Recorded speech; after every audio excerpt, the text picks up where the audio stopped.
गुरुर्ब्रह्मा गुरुर्विष्णुः गुरुर्देवो महेश्वरः गुरु साक्षात् परं ब्रह्म तस्मै श्री गुरवे नमः।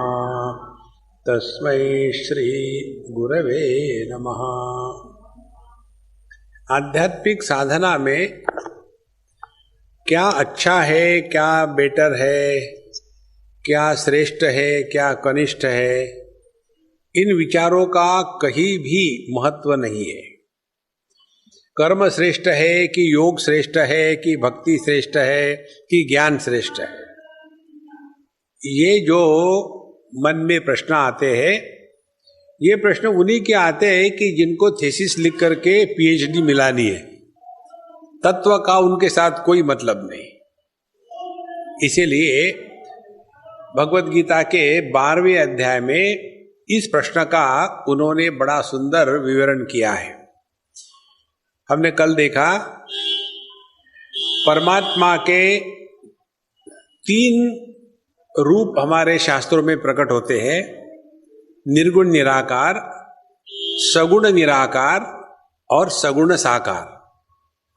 इन तीनों का वर्णन विस्तार से पहले 7वें अध्याय में आया, फिर 9वें अध्याय में आया, फिर 10वें अध्याय में आया और फिर 11वें अध्याय में आया। और 11वें अध्याय में, जिसको कहते हैं सिंथेसिस, सब एक में है। 10वें अध्याय में एक सब में है। यस्मिन् सर्वाणि भूतानि आत्मन्येवानुपश्यति सर्वभूतस्थम आत्मानं न ततो विजुगुप्सते। ये जो ईशावास्य का मंत्र है, इसके विचार इन 2 अध्याय में आए हैं। उसके पश्चात 11वें अध्याय में अर्जुन को जो इच्छा हो गई थी कि भगवान मुझे आपके ये रूप देखने की बड़ी इच्छा हो रही है, तो आप में सब कुछ है, माने क्या? क्योंकि 10वें अध्याय में भगवान ने कहा था, एताम विभूतिम योगम च मम यो वेत्ति तत्वतः सहा अविकम्पेन योगेन युज्यते नात्र संशयः। जो मेरी योग की और विभूति की दोनों स्थितियां, योग की स्थिति माने स्वयं को परमात्मा रूप से पहचानना, और विभूति माने सब में उसी परमात्मा का होना, इसको पहचानना। ये 2 प्रकार से आपने जो कहा, तो मैं जानना चाहता हूं कि क्या मुझे ये संभव है? और भगवान तो बड़े उत्सुक थे अर्जुन को अपना विश्वरूप दिखाने के लिए, और इतने उत्सुक थे कि वो भूल गए कि ये अपने चर्म चक्षु से नहीं देख पाएगा। और भगवान ने सिनेमा शुरू कर दिया, पश्य मे पार्थ रूपाणि शतशोथ सहस्त्रशः। और अर्जुन मुंह आंख नाक खोले खड़ा है, कुछ दिख ही नहीं रहा उसको। तब भगवान को याद आया कि अरे तुम ये चर्म चक्षु से नहीं देख पाओगे, मैं तुमको दिव्यम ददामि ते चक्षुः पश्चिमे योगमैश्वरम, मैं तुमको दिव्य चक्षु प्रदान करता हूं। अब ध्यान से सुनना, हमारे भोले बाबा की 3 आंखें हैं। हमको हमेशा बड़ी विचित्र हमारी समस्या होती थी हमारे जीवन की, आम आदमी के जैसी नहीं। हम आम पार्टी वाले नहीं, खास पार्टी वाले हैं। हमारी समस्या ये होती थी, यदि शिवजी को चश्मा लगे तो उसका डिजाइन कैसा होगा? क्योंकि हमको 2 आंखें हैं तो ये डिजाइन है। अब कोई की जगह में शिवजी का तीसरी आंख जो है वो इन 2 आंखों को पैरेलल दिखाते हैं, कई जगह में वर्टिकल दिखाते हैं, तो उनको कैसे दिखता होगा? ऐसा करेंगे, ऐसा करेंगे। तो ये जो तीसरी आंख है, ये चर्म चक्षु नहीं है। तीसरी आंख का उदाहरण आपको बताते हैं। आकाश की नीलिमा हमको अपने आंखों से दिखती है। फिर हमने फिजिक्स का अध्ययन किया और उसमें पता चला आकाश की जो नीलिमा है, यह ऑप्टिकल इल्यूजन है। ये दृष्टि दोष के कारण प्रतीत होती है, होती नहीं। ऐसा समझने के बाद भी जब हम आकाश को देखेंगे, निरभ्र आकाश को, तो हमको फिर नीला ही नजर आएगा। तो नीला नजर आते हुए भी वह नीला नहीं है। इस समझदारी को कहते हैं तीसरी आंख। देखो महाराज, हमारे भोले बाबा ने जो काम का दहन किया है, इसीलिए भोले बाबा को कामारी कहते हैं। काम माने जो मन में अन्य के प्रति भाव उठते हैं उसको काम कहते हैं। तो यह जो काम है इसका दहन कब होता है? ध्यान से सुनना, भोले बाबा बोल रहे काम का दहन कब होता है? भगवद्गीता ने ईशावास्य ईशावास्यमिदं सर्वं यत्किंच जगत्याम जगत तेन त्यक्तेन भुंजीथा। जब इस संपूर्ण विश्व को परमात्मा में स्वीकार करो तो परमात्मा भोग का विषय नहीं है, परमात्मा योग का विषय है। देखो एक उदाहरण लो इसको समझने के लिए। एक लड़का अपनी मोटरसाइकिल लेके निकला और सामने एक लड़की जा रही थी, पीछे से दिखने में बड़ी सुंदर, शॉर्ट बॉब था, बढ़िया कपड़े पहने हुए थे। तो उस लड़की को छेड़ने के लिए वो सामने गया, उसके गाड़ी को रोका और कहने वाला था हाय डार्लिंग। देखा तो सामने से वो 98 नॉट आउट थी, पीछे से तो जवान दिख रही थी, सामने से देखा तो 98 नॉट आउट। तो क्या हाय कहेगा? कहेगा हाय हाय किसको देखा? तेन त्यक्तेन भुंजी था। देखो ये जगत में जब तक सत्य बुद्धि होगी तभी तक भोग की वासना होती है। हमारे भोले बाबा को जो कामारी कहा है, काम का दहन करने वाला, इसका यही तात्पर्य है। भगवान के दृष्टि से यह जगत केवल एक प्रतीति मात्र है। देखो संतो, श्री कृष्णा तो दिव्यम ददामि ते चक्षुः पश्यमे योगमैश्वरम। भगवान कहते हैं अर्जुन को, मैं तुमको दिव्य दृष्टि देने वाला हूं। और उस दिव्य दृष्टि को देने के पश्चात भगवान ने अर्जुन को 4 प्रकार के रूप दिखाए। आखिरी में जाकर कहते हैं दृष्ट्वा इदम मानुषम रूपम। तो एक तो मनुष्य रूप, दूसरा चतुर्भुज रूप, तीसरा बड़ा सुंदर रूप और चौथा भयानक रूप, कालोस्मि लोक क्षयकृत प्रवृद्धा।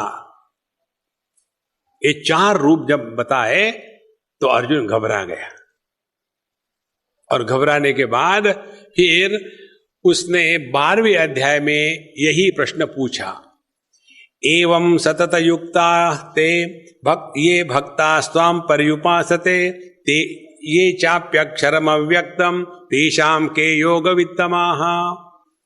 योग के तत्व को जानने वाला श्रेष्ठ कौन है?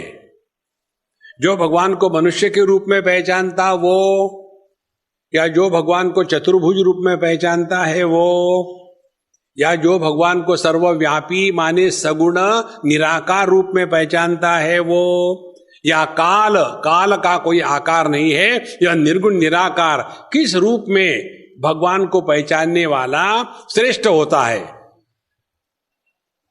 अर्जुन को भगवान को पहचानने की पड़ी नहीं थी, पीएचडी करने की पड़ी थी।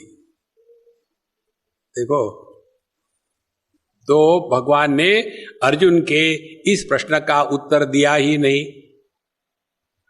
ध्यान से सुनना, भौतिक जगत में जब प्रश्न पूछे जाते हैं तो प्रश्न का उत्तर दिया जाता है। आध्यात्मिक क्षेत्र में जब प्रश्न पूछे जाते हैं तो प्रश्न का उत्तर नहीं दिया जाता है, प्रश्नकर्ता को संबोधित किया जाता है। The question is not answered, the person is answered. क्योंकि प्रश्न की अपनी कोई स्वतंत्र स्थिति नहीं है, ये किसी के दिमाग में होता है। और साधु संत क्या जानते हैं कि ये सामने वाला जो व्यक्ति प्रश्न पूछ रहा है इसका कौन सा दृष्टिकोण है। यदि सामने वाले का दृष्टिकोण ठीक से पहचान लिया तो अपने आप उसकी गलती समझ में आती है। तो अर्जुन ने जो प्रश्न पूछा था, एवं इस प्रकार से जो आपने 11वें अध्याय में और अगले 7वें अध्याय में, 9वें अध्याय में, 10वें अध्याय में जो भिन्न भिन्न अपने आप को प्रकट किया है, इसीलिए 3 बातें स्पष्ट समझ लेना। परमात्मा की संपूर्ण दृष्टि से पहचान होना आवश्यक है।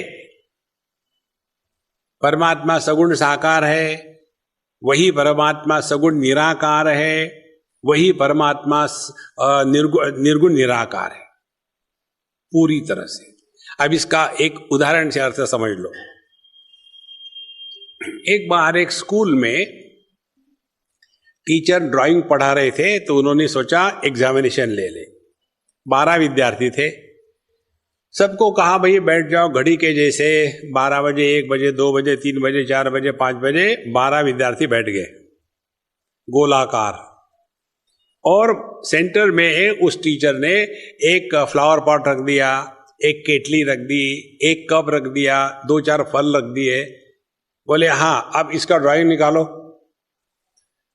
और सबको दिया, आपको 15 मिनट मिलेंगे, जल्दी जल्दी निकालो, घंटा भर मत लगाना। तो बच्चे अपना देख रहे, निकाल रहे, देख रहे, निकाल रहे, देख रहे, निकाल रहे। हो गया? हाँ जी हो गया। अब ऐसा करो, 12 बजे का विद्यार्थी अपना पेपर 3 बजे के विद्यार्थी को देवे। 3 बजे वाला 6, 6 का 9, 9 का 12, 1 का 4, 4 का 7, 7 का 10, ऐसे 90 डिग्री में आप अपने पेपर शिफ्ट करो। तो दे दिए पेपर। बोले अब आप इसका इवैल्यूएशन करो। तो सभी पेपरों का इवैल्यूएशन किया, बताना मत किसको, कर लिया। बोले मेरे पास ले आओ, सब ले आए। बोले देखो आप ही लोगों ने ड्राइंग निकाला है और आप ही लोगों ने इसका इवैल्यूएशन किया है। अब मैं रिजल्ट डिक्लेयर करता हूं। पहला विद्यार्थी गलत है, फेल। दूसरा विद्यार्थी गलत है, फेल। तीसरा विद्यार्थी गलत है, फेल। 12 के 12 फेल। अब सब चिल्लाने लगे, ऐसे कैसे हो सकता है? तो देखो हमने तो नहीं किया, आप ही ने किया है। बोले ठीक है चिल्लाना मत, अब मैं देखता हूं। फिर उन्होंने देखा, पहला भी ठीक, दूसरा भी ठीक, तीसरा भी ठीक, 12 के 12 ठीक। अब ध्यान से सुनना, जो विद्यार्थी 3 बजे में बैठा हुआ था उसको 12 बजे से वो वस्तु कैसी दिखती है इसकी कल्पना वो नहीं कर सकता था। जो 6 बजे में बैठा है वो 3 बजे से वो वस्तु कैसी दिखती है ये सोच भी नहीं सकता था। लेकिन जो टीचर था वो अपनी ही जगह बैठेगा, उसको पूर्ण ज्ञान था कि 12 बजे से कैसा दिखेगा, 3 बजे से कैसा दिखेगा, 6 बजे से कैसा दिखेगा, 9 बजे से कैसा दिखेगा। इसीलिए उसका दुराग्रह किसी एक दृष्टिकोण विशेष में नहीं था। यही सिद्धांत है संतों। जो सगुण साकार में फंसे हैं वो सगुण निराकार का द्वेष करते हैं।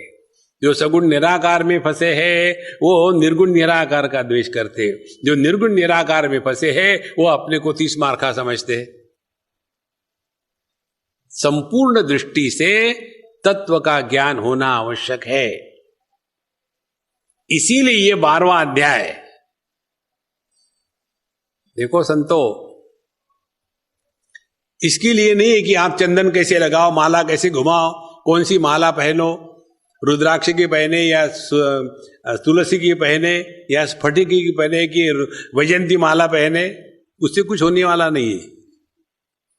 देखो तो अर्जुन का प्रश्न, ये भिन्न भिन्न प्रकार की परमात्मा की अभिव्यक्तियां शास्त्रों में आती है, तो इसमें से कौन है जो श्रेष्ठ है? देखो अनेकता में श्रेष्ठ कनिष्ठ हो सकता है, जो केवल एक है वहां ये तारतम्य कभी संभव नहीं हो सकता। देखो संतो, ये है भगवत गीता का मूल मंत्र।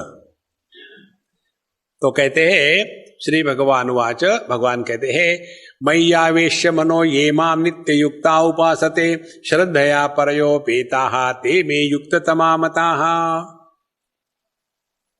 अब आप हमारे में भगवान कहते हैं आपका मन कैसे लगाते हैं ये आपकी परेशानी है। देखो, आप अपने यहां सत्संग में कार में बैठ के आए कि रिक्शा में बैठ के आए कि पैदल चल के आए कि धक्का खा के आए कि धक्का मार के आए, ये महत्व की बात नहीं है। महत्व की बात है यहां पहुंच गए ना, ये महत्व की बात है। दूसरी बात, पहुंचने के बाद जगह है कि सो रहे। देखो, हमारा ध्यान तात्पर्य में रहना चाहिए। तो कहते मई आवेश्य ये मनः माम नित्य युक्ता उपासते। आप देखो, इस एक एक शब्द ले लो। जो ये माने, जो माने अनेक, ये सबके लिए संभव है। यहां यौ ये अनेक बहुवचन है, ये किसी एक मात्र के लिए नहीं है, सबके लिए संभव है। ये नित्य युक्ता, नित्य से यदि युक्त होगे तभी नित्य युक्ता होगे। अनित्य से आप कभी भी नित्य युक्त नहीं हो सकते। देखो, अपने शरीर में नित्य निरंतर परिवर्तन आता है, इसलिए शरीर अनित्य है। तो हमेशा बच्चे नहीं रह सकते, हमेशा जवान नहीं रह सकते, हमेशा बूढ़े नहीं रह सकते, लेकिन हमेशा रह सकते हैं। रहना जो है वो नित्य है, शरीर के विकार अनित्य है। तो ये नित्य युक्ता उपासते का तात्पर्य क्या हो गया?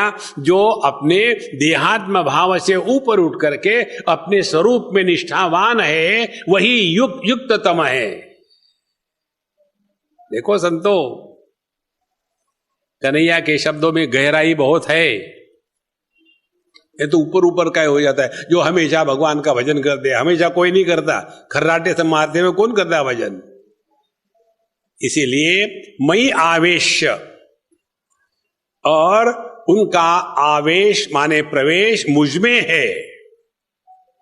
यत् करोमि यदश्नासि यज्जुहोसि ददासि यत् तपस्यसि कौन्तेय तत् कुरुष्व मदर्पणम।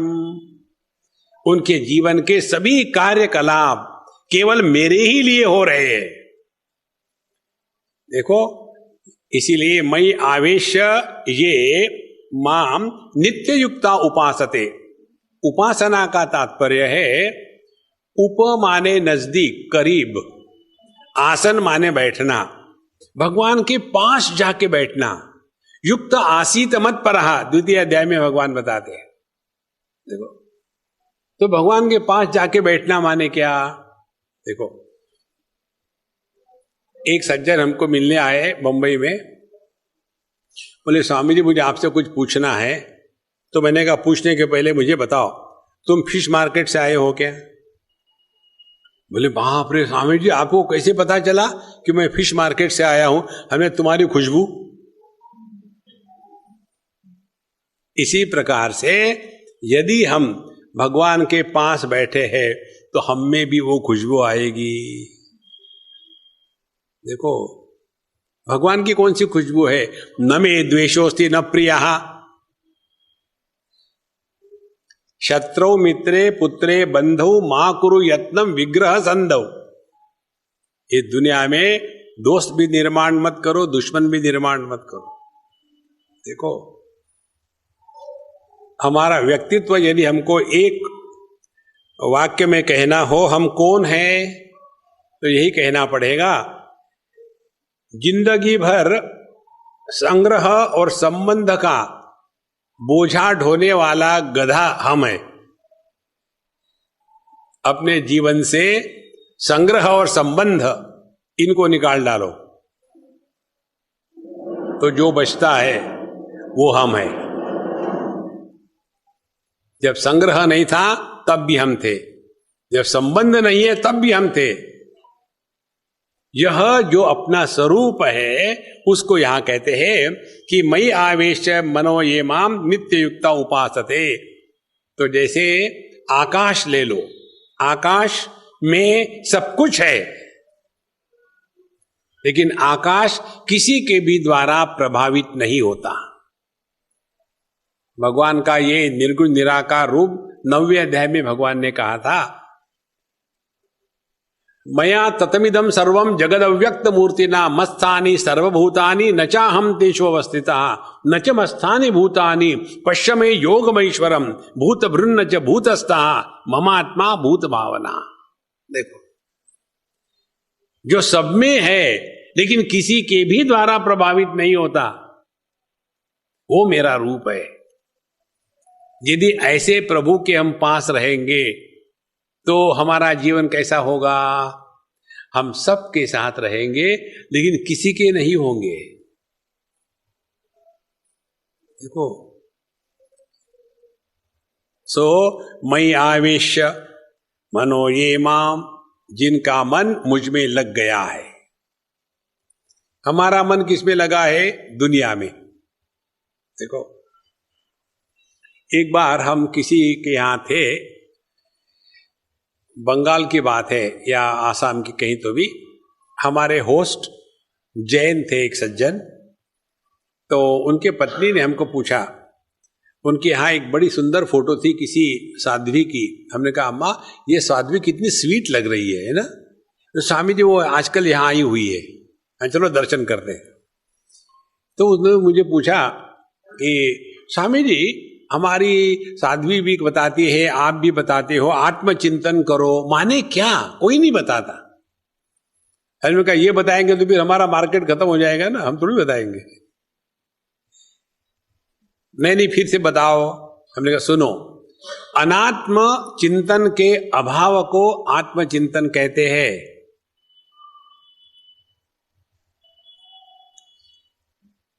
केनोपनिषद, न तत्र चक्षुर्गच्छति न वाक् गच्छति न मनः न विद्मः न विजानीमः यथा एतद् अनुशिष्यात्। देखो, आत्मचिंतन का तात्पर्य अनात्म चिंतन का अभाव।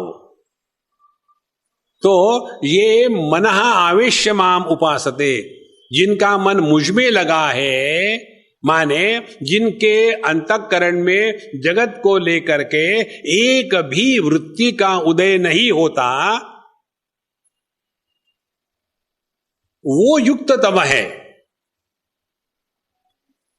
तो मय्यावेश्य मनो ये माम नित्य युक्ता उपासते, और नित्य के साथ रहेंगे तभी नित्य युक्त होंगे। और नित्य केवल परमात्मा है, और वो परमात्मा हमसे अलग नहीं है। ये परमात्मा को अपने से दूर मत ढकेलना। देखो, यही सबसे बड़ा पाप है। सनत सुजातीय में आता है, महाभारत का ग्रंथ है, उसमें पाप की परिभाषा आती है। हम लोगों को छोटे मोटे पाप मालूम है, हम लोग भी छोटे मोटे हैं ना, घटिया लोगों के पाप भी घटिया होते हैं। स्टैंडर्ड पाप देखो क्या है, अन्यथा संतमात्मानम अन्यथा प्रतिपद्यते किम तेन न कृतम पापम चोरेण आत्म अपहारिणा। इतनी सुंदर बात कहते हैं।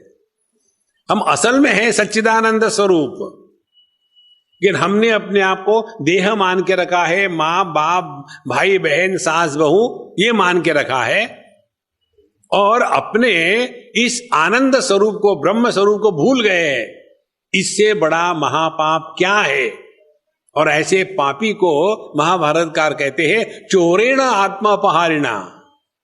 इससे बड़ी डकैती क्या हो सकती है? देखो,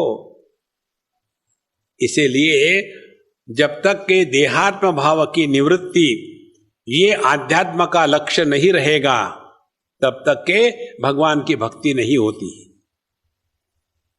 भगवान की भक्ति तभी संभव है जब देहात्म भाव से ऊपर उठते हैं तब। देखो महाराज, और जितना हम देहात्म भाव से ऊपर उठेंगे उतना हमारे नियम धीरे धीरे खत्म हो जाएंगे। जितना देहात्म भाव में फंसे हैं उतने नियम कड़क होते हैं। देखो, क्योंकि जहां देहात्म भाव है वही मैं है। फिर मैं ब्राह्मण क्षत्रिय वैश्य शूद्र, फिर मैं ब्रह्मचारी गृहस्थ वानप्रस्थ सन्यासी, कितने नियम लगा के रखे हैं। इसीलिए मयि आवेश्य मनो ये माम नित्य युक्ता उपासते, जो नित्य निरंतर अपने स्वरूप में स्थित है उनको ना उद्धव का लेना ना माधो का देना। और श्रद्धया परया उपेता, और उनकी विशेषता क्या है? ये सर्वश्रेष्ठ श्रद्धा से युक्त है। परया श्रद्धया उपेता। श्रद्धा किसको कहते हैं? श्रद्धा कहते हैं शास्त्रस्य गुरुवाक्यस्य सत्य बुद्ध्यावधारणा सा श्रद्धा कथिता सद्भिः यया वस्तु उपलभ्यते। देखो, श्रद्धा माने शास्त्रों में और गुरुजनों ने जो सत्य के बारे में, तत्व के बारे में बताया है, वो किस प्रकार से ठीक है, ये समझने का प्रयत्न करने की जो क्षमता है, उस क्षमता को श्रद्धा कहते हैं। और श्रद्धावान लभते ज्ञानम तत्परः संयतेन्द्रिया। और यह ज्ञान श्रद्धा युक्त व्यक्ति को ही मिलता है। देखो, इसीलिए परया श्रद्धया उपेता। हमारे रामसुखदास जी महाराज बड़ी सिंपल बात कहते थे, या तो जानो या तो मानो। कितनी सिंपल बात है। यदि नहीं जानते, नेवर माइंड, मान लो। और यदि आपने जान लिया तो मानने की जरूरत नहीं। तो प्रारंभ होता है मानने से। जब कोई बात मालूम नहीं है तो जब तक हम उसको मानेंगे नहीं, अंध श्रद्धा के द्वारा। श्रद्धा हमेशा अंधी ही होती है। ये जो अंधश्रद्धा निर्मूलन करने वाले हैं, उनको श्रद्धा का अर्थ ही समझ में नहीं आया। अज्ञान के क्षेत्र में जो आत्मबल है, उस आत्मबल का नाम श्रद्धा है। किसने जाना है परमात्मा को? किसने देखा है? फिर भी मानते तो है ना। स्वर्ग किसने देखा है? भले शादी के बाद आप कहो कि शादी के बाद घर स्वर्ग हो जाता है। देखो महाराज, शादी के बाद आदमी स्वर्गवासी हो जाता है, घर स्वर्ग नहीं होता। इसीलिए जब हम पिछला जन्म, ये जन्म, अगला जन्म, स्वर्ग, नरक, ये सब श्रद्धा से ही तो मानते हैं। इसी प्रकार से हम अपने स्वरूप को सच्चिदानंद रूप से पहले श्रद्धा से मान ले। श्रद्धया परयो उपेता। परमात्मा से हम अपने आप को अलग मानेंगे तो कितनी परेशानी होगी। देखो, पहली परेशानी, हम जानने वाले, जो जाना जाता है वो जड़ होता है और जानने वाला चैतन्य होता है। तो परमात्मा को अपने से अलग मानेंगे तो हम तो चैतन्य विचारे करने वाला जड़। इसीलिए कई लोग भक्ति जो करते हैं ना, मन में बैठे, स्वामी जी आज मैं बैठा था ध्यान के लिए और उसमें मुझे देखा हमारी जो मंदिर की मूर्ति है ना, वही मूर्ति हमारे हृदय में प्रकट हो गई। ध्यान से सुनना, परमात्मा का विग्रह जब तक के हृदय में चैतन्य विग्रह के रूप में प्रकट नहीं होता, तब तक के ये मानसिक विकार होते हैं। देखो, परमात्मा का विग्रह जड़ रूप से प्रकट नहीं होता, चैतन्य विग्रह प्रकट होता है। तो श्रद्धया परया उपेताः, ये परा श्रद्धा, सर्वश्रेष्ठ श्रद्धा के द्वारा। और श्रेष्ठ श्रद्धा यही है जो हमारे शास्त्रों ने बताया, वही सत्य है। और जितनी श्रद्धा तगड़ी होगी उतना हमको लाभ होगा, क्योंकि श्रद्धा का परिभाषा बताते हैं, सद्धत्ते यया सा श्रद्धा, जिसके द्वारा सत को धारण किया जाता है उसको श्रद्धा कहते हैं।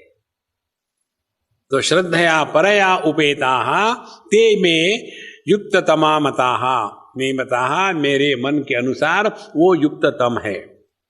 और अर्जुन ने क्या प्रश्न पूछा था?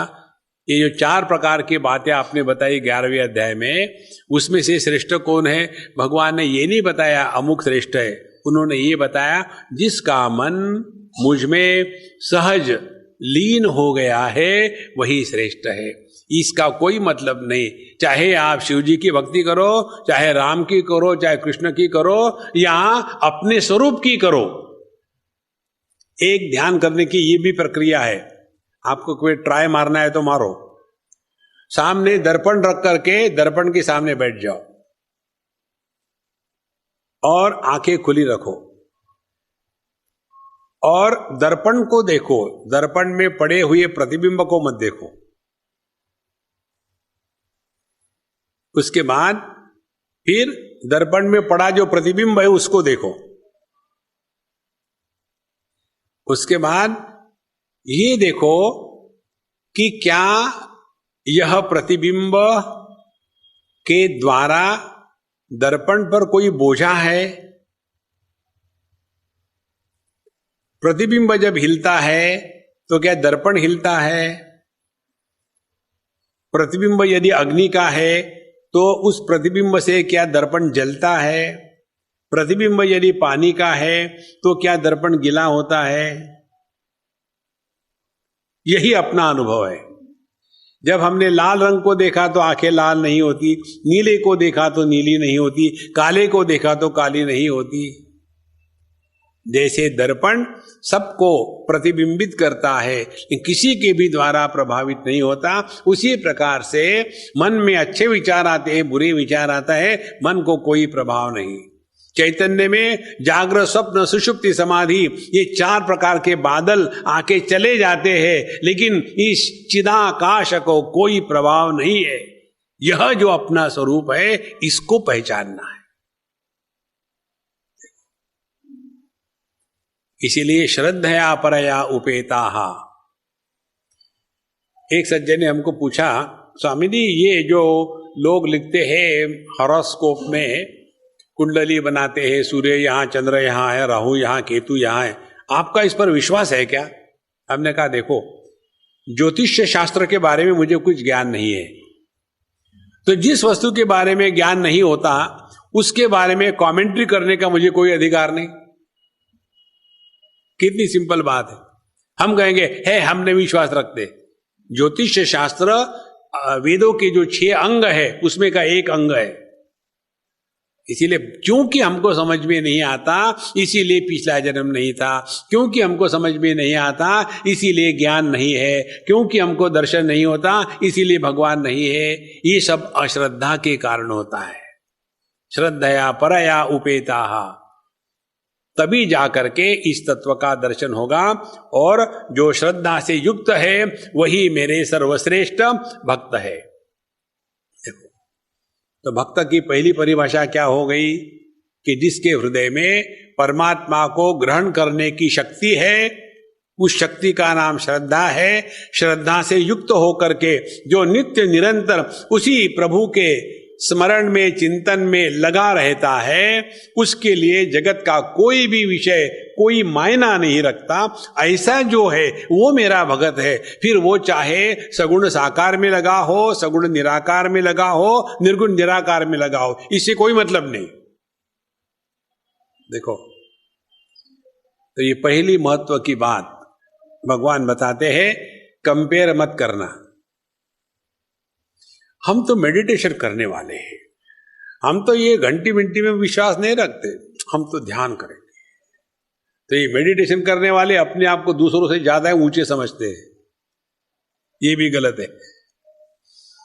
जो घंटी बजाने वाले वो तो कहते इन लोगों का तो पागल लोग है, बैठे रहते हैं, देखो हम तो गाना गाते हैं, नाचते हैं, तबला बजाते हैं। हर जगह में अपना स्थान पर सब ठीक है, देखना यह है कि हमारा मन प्रभु में लगा कि नहीं लगा, ये देखना है। ध्यान से सुनना, जितनी भी आध्यात्मिक साधनाएं बताई गई हैं शास्त्रों में, कर्म, भक्ति, योग और ज्ञान, इन चारों का प्रभाव केवल मन पर ही होता है। देखो, कर्म में सिद्ध सिद्ध्यो समो भूत्वा समत्वम योग उच्यते। योग शास्त्र में आत्मौपम्येन सर्वत्र समम पश्यति अर्जुन। भक्ति में तुल्य निंदा स्तुतिर्मौनी संतुष्टो येन केनचित्। और ज्ञान में विद्या विनय संपन्ने ब्राह्मणे गव्यस्तिनि शुनि चैव स्वपाके च पंडिताः समदर्शिना। कोई भी मार्ग ले लो, वो महत्व का नहीं है। महत्व की बात यह है अपने मन का संतुलन किसी भी हालत में ना बिगड़े। तो ऐसे संतुलित मन की जो अनुभूति है, उस अनुभूति को कहते हैं परमात्मा का दर्शन, भगवान का अनुभव।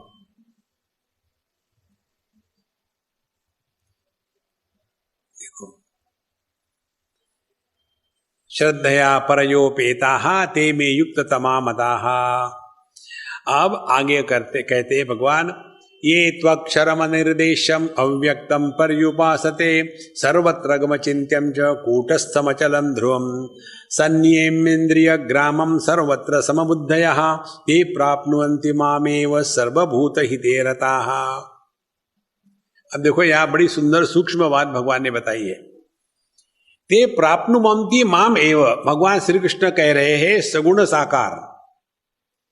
सगुण साकार भगवान कहते हैं जो अक्षरम अनिर्देशम अव्यक्तम निर्गुण निराकार की उपासना कर रहे हैं और सर्वत्र गम अचिंत्यम च कूटस्थम अचलम ध्रुवम, ये सब की सब जो साधना है, ये सब की सब साधना निर्गुण निराकार परमात्मा की है। देखो, भले आप निर्गुण निराकार की साधना करो कहते हैं, और दूसरे संनियमेन्द्रिय ग्रामम योग की साधना कर रहे और सर्वत्र समबुद्धयः ये कर्म की साधना कर रहे, ये सब के सब ते प्राप्नुवन्ति माम एव। देखो, भगवान कृष्ण को एक रूप में मत बांध के रखना। देखो, मैं ही सब हूं और मैं ही सबके परे हूं। भागवत की कथा में आता है ना, जब ब्रह्मा जी को मोह हो गया तो कन्हैया लाल ने क्या किया कि जितने भी ग्वाल बाला थे, जितने उनके जानवर थे, जिनके उनके डंडे थे, जैसा स्वभाव था, जैसे कपड़ा था, वैसा का वैसा एग्जैक्टली, एक दिन नहीं, 2 दिन नहीं, साल तक उन्होंने ये नाटक को निभाया। देखो, वेदांत की दृष्टि से क्या कहेंगे, वही एक तत्व जो अभिन्न निमित्त उपादान कारण है जगत का। देखो संतो,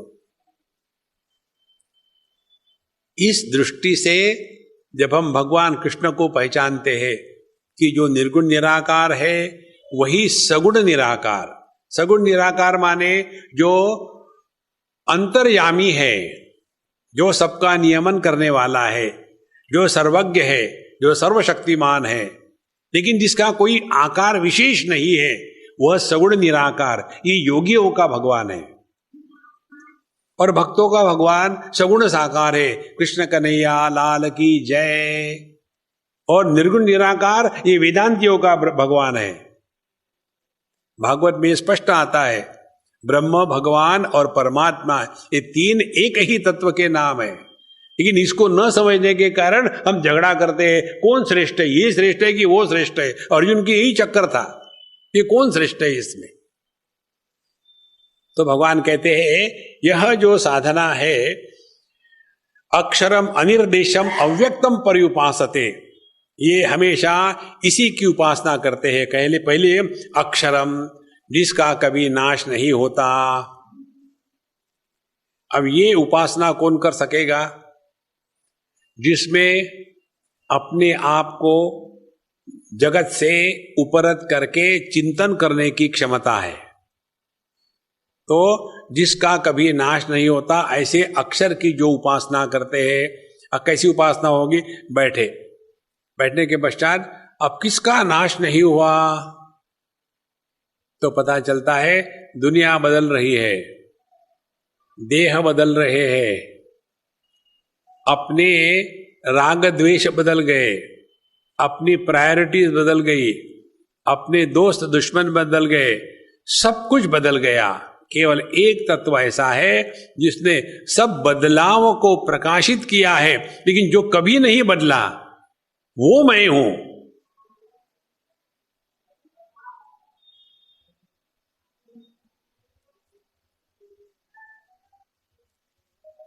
इसमें बैठे रहना, इसको कहते हैं अव्यक्त अक्षरम उपासते।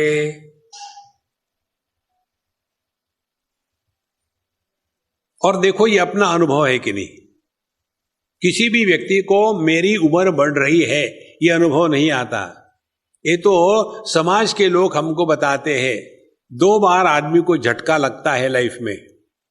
पहली बार झटका लगता है जब कोई छोटा सा बच्चा पूछता है, uncle what is the time, तो उस लड़के को पहला झटका लगता है, अब लोग मुझे अंकल कहने लग गए।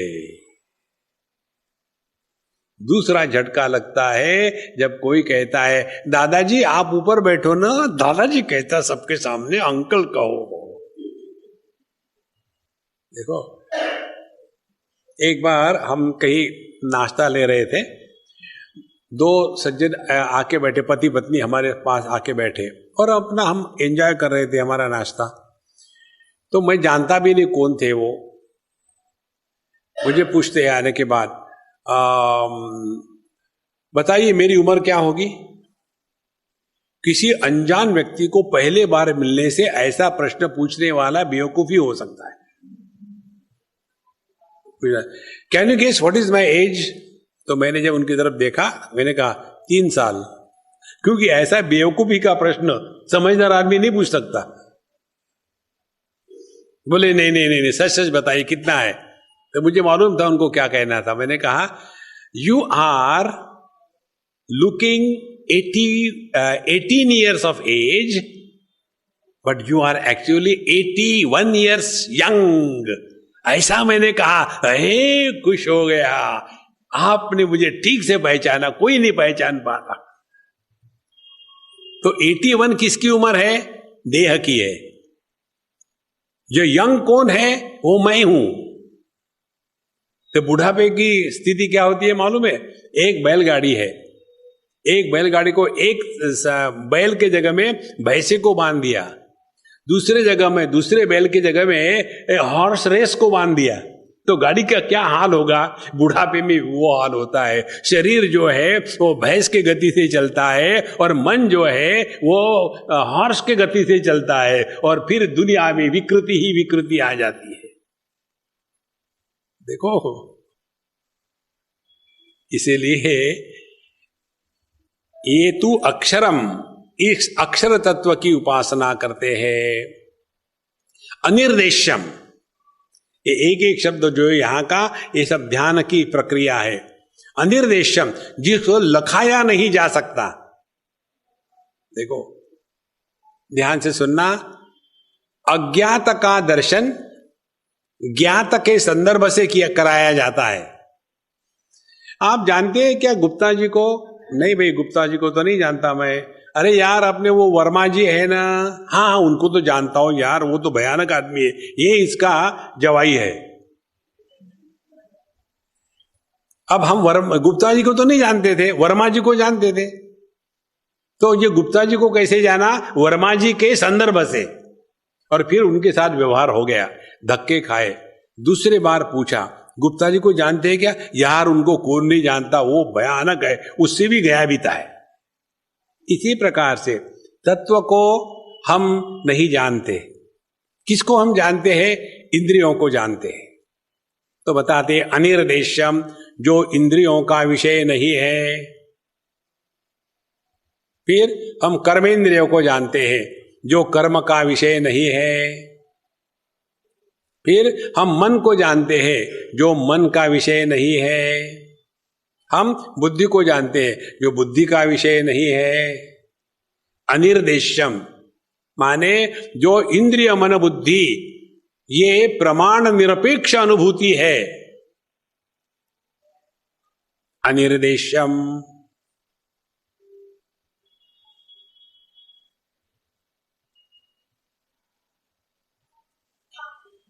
जिनको ये ग्रहण होता है वो एक क्षण में समाधि में चले जाते हैं। जिनको ये ग्रहण नहीं होता उनको हेडेक होता है, बाप रे ये बहुत कठिन है, जरा तबला पेटी बीच में हो जाए तो ठीक रहेगा।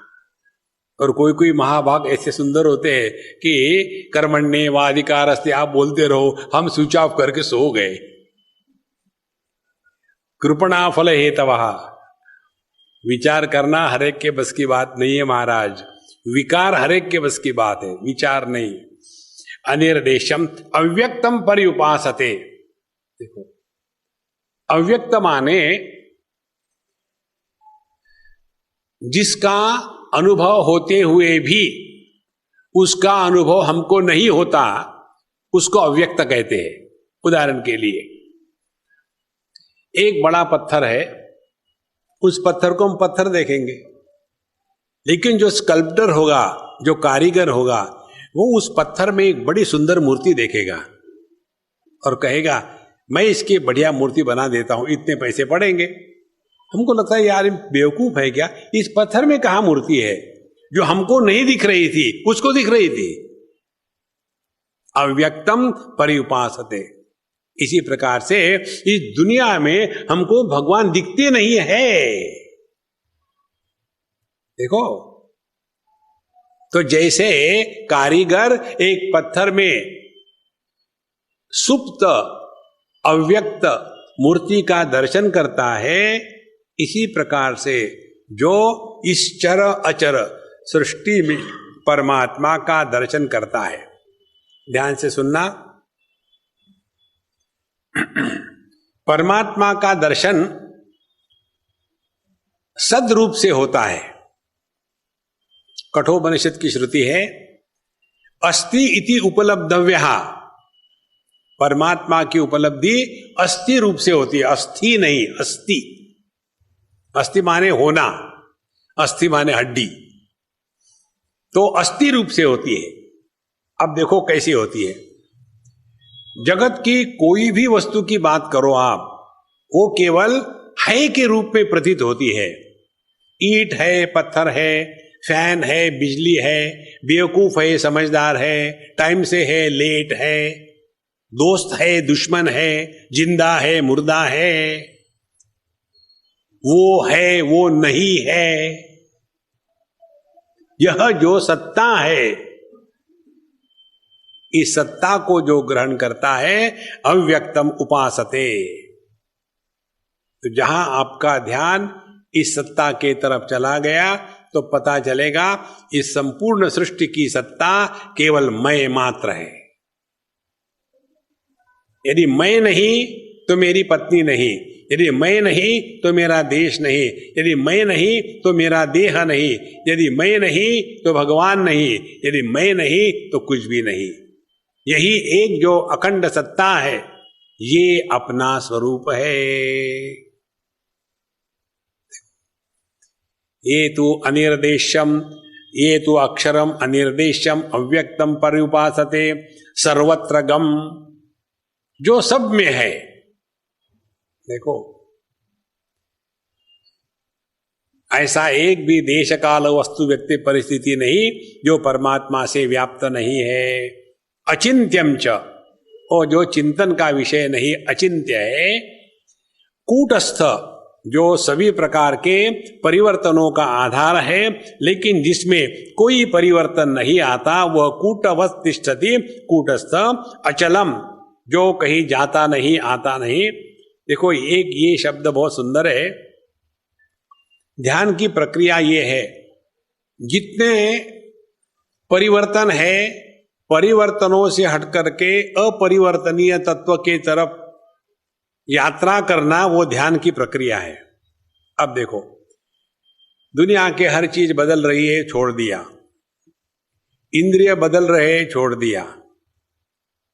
मन में विकार आते जाते हैं, मन को छोड़ दिया और एक स्थिति में पहुंचते हैं।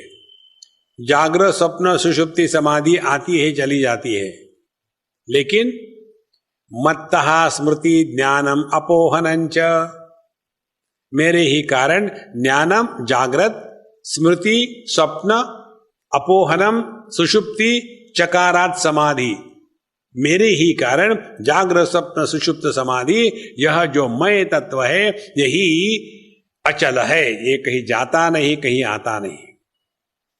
इसीलिए परमात्मा की धारणा करने का सबसे आसान और सबसे इफेक्टिव तरीका है आकाशवत। अवधूत गीता में इसका बहुत विस्तार से वर्णन आता है। कैसे कहते हैं, गगनोपमोहम, ये वहां की साधना है। हम आकाश तुल्य है। तो पहले स्थूल आकाश की धारणा, फिर चित्ताकाश की धारणा, और फिर चिदाकाश की धारणा। तो जब हम ये धारणा करते हैं कि आकाश स्थूल आकाश है, इसका कैसा अनुभव होगा? तो स्थूल आकाश में कुछ भी हो, आए जाए, स्थूल आकाश पर कोई प्रभाव नहीं। आना जाना आकाश में होता है, आकाश कहीं आता जाता नहीं। उसी प्रकार से चित्ताकाश में वृत्तियों का साम्राज्य है, वृत्तियां आती जाती है, चित्ताकाश कहीं आता जाता नहीं। उसी प्रकार से चिदाकाश में जागृत स्वप्न सुषुप्ति समाधि ये आती जाती है, चिदाकाश कहीं आता जाता नहीं। यह जो अचल वस्तु है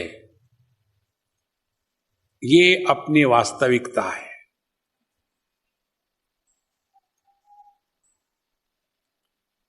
कूटस्थ अचलम ध्रुवम। देखो, जो शांत होता है, जो लिमिटेड होता है, उसमें आवर्तन संभव है। जो अनंत है, अनलिमिटेड है, उसमें रिपीटेशन पॉसिबल नहीं है। इसीलिए अचलम ध्रुवम वही सत्य है। और इस तत्व को पहचानने के लिए जैसे वेदांत के ज्ञान की आवश्यकता है, उसी प्रकार से प्रकृति पर नियंत्रण की आवश्यकता है। योग और वेदांत दोनों आवश्यक है। जो केवल वेदांत का गाल बजाते हैं, योग की मजाक उड़ाते हैं, वो एक पंख वाले पक्षी है, दूसरा पंख इनका ढीला है। दूसरे एक्सट्रीम जो केवल हवा ही भरने में लगे हुए और तत्व का चिंतन कभी करते ही नहीं, वो भी उसी प्रकार के हैं। जीवन में दोनों का बैलेंस चाहिए। पहले प्रकृति पर नियंत्रण होवे और फिर अपने बारे में पहचान होवे। इसलिए कहते हैं संयम इंद्रिय ग्रामम सर्वत्र सममुद्दया। तो योग की साधना समत्व है, मन में समत्व की सिद्धि होना चाहिए। सममुद्दया, जिसका मन इस समत्व में स्थित हो गया है वही इस तत्व को पहचान सकता है। देखो, ते प्राप्नुवन्ति माम एव, ऐसे जो ज्ञानी या योगी है वो मुझे ही प्राप्त होते हैं। ध्यान से सुनना, मुझे ही प्राप्त होने का तात्पर्य क्या है? फिर उनके बुद्धि से वेदांत वाले जो है वो निर्गुण निराकार को पकड़ के बैठे हैं, योगी जो है वो सगुण निराकार को पकड़ के बैठे हैं। भगवान कहते हैं चाहे आप निर्गुण निराकार वाले वेदांती हो, चाहे सगुण निराकार वाले योगी हो, अल्टीमेटली आप मुझे ही प्राप्त होते हैं, भगवान श्री कृष्ण को, जो सब होते हुए भी सबके परे है। ये इसका तात्पर्य। देखो, ते प्राप्नुमति मामेव सर्वभूत हिते रताः। और जिन्होंने परमात्मा को प्राप्त किया है उनका जीवन कैसा है? सर्वभूत हिते रताः। देखो, उनके जीवन से स्वार्थ समाप्त हो जाता है। सर्वभूत हिते रताः। जैसे सूरज सबको केवल प्रकाश मात्र देता है, उसी प्रकार से यह साधु संत वसंतवल्लोकवितं चरन्तः, जैसे वसंत की ऋतु आकर के सभी पेड़ पौधों में जान भर देती है, वैसे ही यह साधु संत जहां भी होते हैं उनके उपस्थिति मात्र से चारों तरफ एकदम शांति का माहौल आ जाता है। ये बताने के पश्चात अब भगवान बताते हैं अगले श्लोक में, क्लेशोऽधिकतरस्तेषाम् अव्यक्तासक्त चेतसाम् अव्यक्ता ही गतिर्दुःखम् देहवद्भिरवाप्यते। ये अभी तक जो हमने सुना ना, सुनने को तो अच्छा लगता है, लेकिन भगवान कहते हैं कि क्लेशोऽधिकतरस्तेषाम् अव्यक्तासक्त चेतसाम्, जो इस निर्गुण निराकार में या सगुण निराकार में लगे हुए हैं उनको बहुत क्लेश है, बहुत कठिन है। ये हर एक के बस की बात नहीं है। देखो, एक सिंपल एक्सपेरिमेंट करके देखो। बोलना माने अनेक वृत्तियां हैं। हम जब कहते हैं ना, हमारे मन में बहुत विचार आते हैं। विचार बिना शब्द का चोला पहने नहीं आ सकते। हर एक विचार शब्द के रूप में ही प्रकट होता है। हमको ये भी पता नहीं है कि विचार और शब्द साथ साथ आते हैं, बिना शब्द के विचार नहीं हो सकता। तो हम क्या करते हैं कि चित्तवृत्ति निरोधः, चित्तवृत्ति का जितना निरोध करने का प्रयत्न करो उतने ज्यादा कंफ्यूज हो जाओगे। उससे सिंपल टेक्निक ये है, अपने आप से बोलना बंद करो।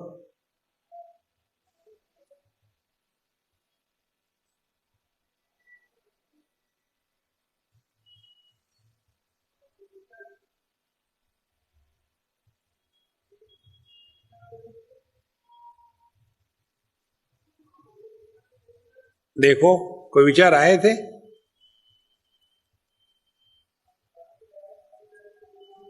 लेकिन यह निर्विचार रहना हर एक के बस की बात नहीं है।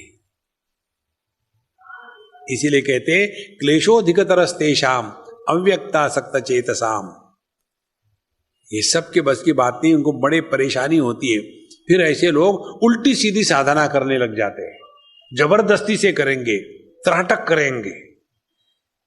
देखो, साधना में दुराग्रह नहीं होना चाहिए। किसी ने किया तो हम भी करेंगे, ऐसे नहीं होता। आध्यात्मिक साधना हर एक साधक की अपनी यूनिक होती है। दूसरे ने हाथ में माला ली इसलिए हमने भी हाथ में माला ले ली, दूसरा शीर्षासन करता हमने भी शीर्षासन कर दिया, तीसरा दौड़ रहा हम भी दौड़ते हैं, साधु संतों के चरित्र पढ़े हम भी वैसा करेंगे, ऐसे नहीं होता। केवल उनसे प्रेरणा मिलती है, उनकी नकल नहीं करनी है। देखो, एक हमारा लड़का था, उसने मुझे कहा कि स्वामी जी मैं तपस्या करने जाता हूं। मैंने क्यों, तुमको क्या झटका आया तपस्या का? बोले मैंने चैतन्य महाप्रभु का चरित्र पढ़ा, जो गीता प्रेस का आता है ना, 5 वॉल्यूम में, आजकल 1 में आ रहा है, बड़ा सुंदर चरित्र, पढ़ने जैसा है। तो मैंने वो पढ़ा, अब मुझे जोश आ गया है, अब मैं भी संपूर्ण विश्व को भगवान के रूप में स्वीकार करना चाहता हूं, तपस्या करना चाहता हूं। तो फिर बोले मैं जाना चाहता हूं हिमालय में, वहां जाके गुफा में तपस्या करूंगा। हमने कहा देखो, हिमालय में जाने के पहले अपने बंबई के पास 2-4 गुफाएं हैं, वहां ट्राई करो, और वहां की एक छोटी सी गुफा में तुम यहां जाके रहो। वहां के जो पंडित जी मेरे जानते हैं, मैं चिट्ठी दे देता हूं और वो तुमको ना नहीं कहेंगे। और ये महात्मा जी पहुंच गए वहां तपस्या करने के लिए। किसी का चरित्र पढ़ा, जोश आ गया, और शाम के समय 5-6 बजे पंडित जी तो पहाड़ी से नीचे आ गए, वहां कोई नहीं, ये एकमेवा द्वितीय ब्रह्म वहां बैठा है। जैसे अंधकार होने लग गया, मच्छर कीड़े, उसके बाद चारों तरफ से अंधकार सन्नाटा, बाथरूम नहीं, लैट्रिन नहीं, कहीं पानी का डब्बा नहीं, कहीं कचरा फेंकने के लिए कोई नहीं। ऐसे घबरा गए, नीचे आ गए 15 मिनट में। दूसरे दिन मैंने, कैसे हो गया महाराज जी आपका ध्यान? स्वामी जी वहां तो कुछ भी नहीं, हम तो घबरा गए, वहां साधना करने जा रहे थे ना। बोले मैं क्या करूं? हमने घर चले जाओ, जाते जाते किसी दुकान में एक बोर्ड लिखवा लेना, गुफा, और जाकर के जिस कमरे में रहते हो उस कमरे के बाहर वो बोर्ड लगा देना, गुफा, और घुसते समय पढ़ लेना, अच्छा मैं गुफा में प्रवेश कर रहा हूं, घुस जाना अंदर। ऐसी साधना नहीं होती नकल करके। इसीलिए कहते हैं भगवान कि क्लेशोधिकतरस्तेषाम अव्यक्तासक्त चेतसाम, एंड अव्यक्ता ही गतिर दुखम देहवत विरवाप्यते। आपको आध्यात्मिक साधना का मंत्र यदि चाहिए तो हमारे हनुमान जी का मंत्र ले लीजिए। बहुत सूक्ष्म विचार है, ध्यान से सुनना। हनुमान जी कहते हैं वाल्मीकि रामायण में, देह बुद्ध्या तु दासोस्मि जीव बुद्ध्या त्वदंशकः आत्म बुद्ध्या त्वमेवाहम इति मे निश्चिता मति। यह आध्यात्मिक साधना है। देहवत भी, जब तक हम अपने आप को देह मानते हैं तब तक क्या आध्यात्मिक साधना है? सेवा करो, सेवा करो, सेवा करो। जो आदमी सेवा करता है वही देहात्म भाव से ऊपर उठने का अधिकारी है। जो सेवा लेता है वो देह में फंसा हुआ है।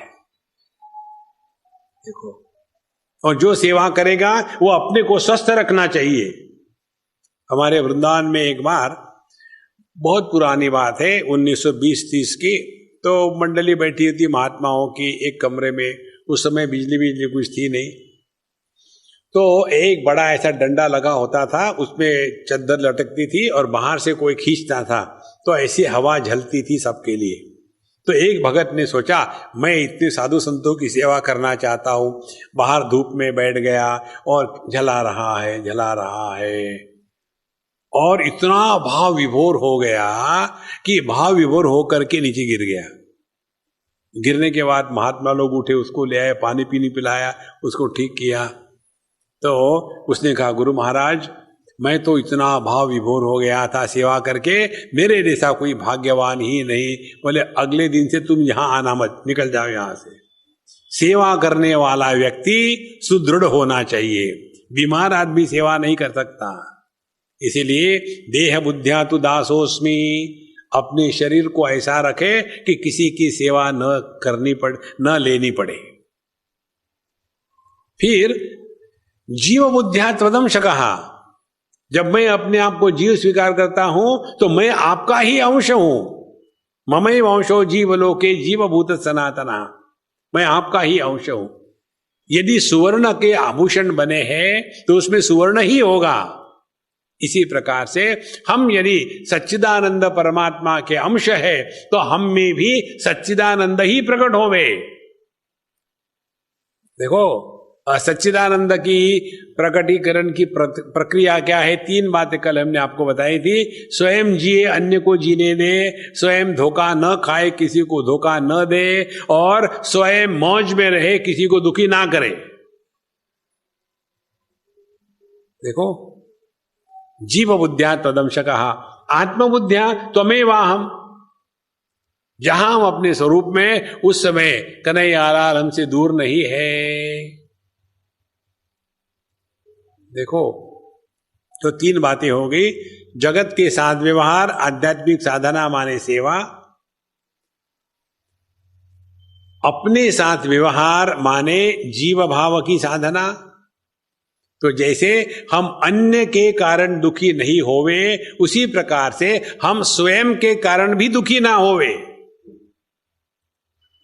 और जो आदमी दुखी होने का धंधा बंद कर देता है, वही उस ब्रह्मानंद को प्राप्त हो सकता है। ब्रह्मभूत प्रसन्नात्मा न शोचति न कांक्षति। परमात्मा के प्राप्ति का साधन हमेशा प्रसन्न रहना है। ये रोने धोने वालों को भगवान नहीं मिलते, मुझे उन्होंने बताया। तो हमेशा रोते रहना, हे भगवान कब दर्शन दोगे। देखो, आपको रोता हुआ चेहरा अच्छा लगता है क्या?